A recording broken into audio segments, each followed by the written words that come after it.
Assalamualaikum. I hope everybody's well, inshallah. Today I thought I'd film like an exam / revisions, tips and tricks video, because quite a few people have messaged me on Instagram asking for it, and I think somebody commented on one of my videos as well asking. So yeah, I thought I'd share with you like my personal tips or things that I do to help prepare me for exams. But I've been doing exams every year for the last 6 years. Oh my god, that makes me feel so old. I've been doing exams every single year for the last 6 years, and like these tips, they do work. Like I tend to do quite well in exams. I'm not bragging or anything, but I'm just saying these tips work. So number one, the starting point, draw up a revision plan. Like it actually gets me frustrated that I've got to this point in my academic life and I see people without a revision plan. Like, if you haven't got a revision plan, how do you know what you need to do and whether it's all going to fit in before your exam? Like, you might have 17 modules to revise and you might have like 5 days to do it. So you need a revision plan. You need to know what you're revising and when you're revising it. Like, you don't have to go all extreme like I do and colour coordinate and everything, but do spend like a good few hours doing it. I think I normally spend like 4 or 5 hours doing mine, and my friends think I'm crazy and they're like, oh, you're just procrastinating. Another point to make about plans, not really revision plans, it's more to do with the exam. The first thing I always do when I get an exam is look at how many marks the paper is, look at how long I've got, and divide the time by the marks. You need to know how many minutes you should be spending on each mark. Like, if it's the first question is a 6-mark question, the second question is a 15-mark question, you don't want to be spending 20 minutes on the first question and 5 minutes on the second one, because the second one is worth more marks. So always look at the marks, divide your time by the marks, and make sure you don't go over that time. Like, point number 2, prepare. There's no point sitting down and revising if you've got no idea what you're supposed to be doing. We all work in different ways. Some people remember things when they hear them, some people remember them when they see them, some people have to write things out, some of us make flashcards, some of us stick stuff on the wall. You need to know your own technique, and I guess that's something that you develop over time as well. But don't do stuff just because your friends are doing it. Like my second year of uni, I decided to copy 2 of my friends and stay up to like 4 o'clock in the morning and drink like 10 cans of Red Bull and make notes, and it didn't work. Like, I still did alright in my exams, but the amount of time that I'd put in wasn't reflected in my end results. And I always say this is about quality, not quantity. Also try and work out what time of day you work best. Some people do a lot of work during the night, some people have to do it in the morning, some people in the evening. Find out what time of day you work best, and find out where you work best as well. There's no point staying at home and saying, oh, I've got the whole day free, I don't want to waste time, get ready, go to the library, when you're not going to get anything done at home. I can spend 3 hours in the library and get more done than I would if I stayed all day at home. That's just how it is. So work out what time is best for you and where is best for you. So once you've made the plan and you've done your preparation, practice.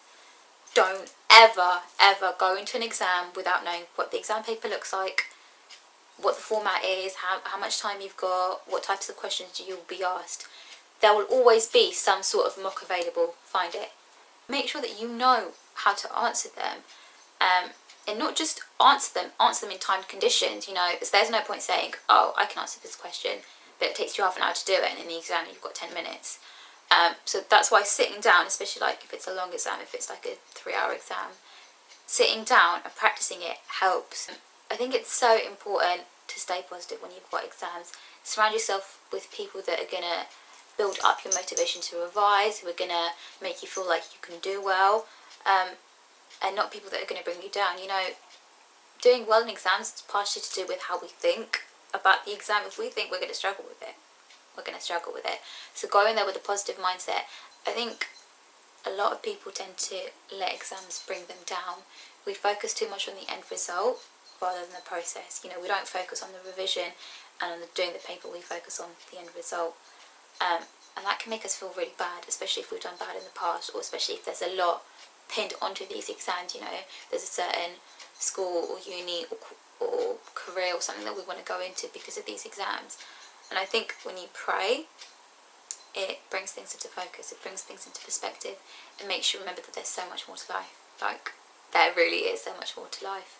Exams are not everything. They may feel like everything, especially when you have to do them year in, year out. There is a lot more to life, and if we were to leave this earth tomorrow, would the exam that we've got in 3 weeks' time really matter? I don't think so. So yeah, remember to pray. Don't neglect your salah when you've got exams. Okay, so the last point to make is don't panic. Maybe I should have made that point at the beginning. Don't panic. Like, I can't stress that enough. I've seen so many intelligent people not live up to their potential because they panic. They put too much pressure on themselves, and then they don't do well in the exam. You know, they know the stuff, they've been learning it, they've been working hard, and it's sad to see that, especially when it's someone you're close to, especially when it's people that you're friends with, you know, and you know how clever they are, and yet they didn't do well in the exam. And it's unfortunate that our education system works like that, but that's how it works, and you have to be able to play the system. And I think not panicking is one of the most important points to remember. If you panic, you'll forget everything you know. So just try and relax, try and stay calm. That's the biggest point to remember. Even if you haven't done any revision, even if you haven't listened to any of my other points, just remember, don't panic. You know, you've been doing this stuff all year round. You haven't just gone into the exam not knowing what you're doing. You've been learning it. You should have been learning it all year. So even if you can't remember something for your revision, try and see if you can remember it from the class or a group session. But yeah, don't panic. So yeah, they're my 6 points. Plan, prepare, practice, stay positive. That's number 5. Pray, and don't panic. I hope those points help you, inshallah. And thank you for watching. And if you have any other points to add, just pop them down in the comments below. And I'll see you all soon, inshallah.